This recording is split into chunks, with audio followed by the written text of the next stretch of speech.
Hello everyone and welcome back to our channel. For today's video, we're going to discuss a common topic we have been receiving in our feedback and comment section, which is how to get your Cash App out of the negative.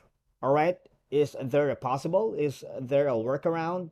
But before we dive into that video, you might want to check and hit the subscribe button below and ring the notification bell so you won't miss out to any of our latest content.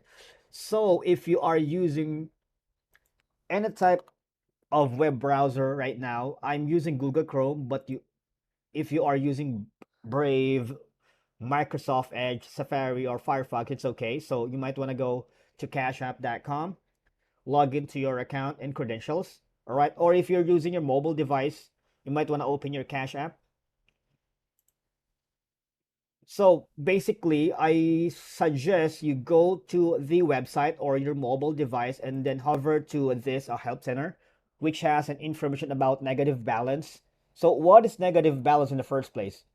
Okay, so here it says that charges that appear on your account long after a purchase and secondary charges like tips can push your balance into the negative. All right. So I want you to understand that. And online retailers may put a temporary hold, like a charge on your account when you place an order, then complete the charge when they ship your stuff. Like for example, a restaurant may put a temporary hold on your account when you ask for the check, then process it later with the tip included. So if there aren't enough funds in your Cash App to cover the late charge or the added tip, your balance could go into the negative. All right. So I hope that's clear.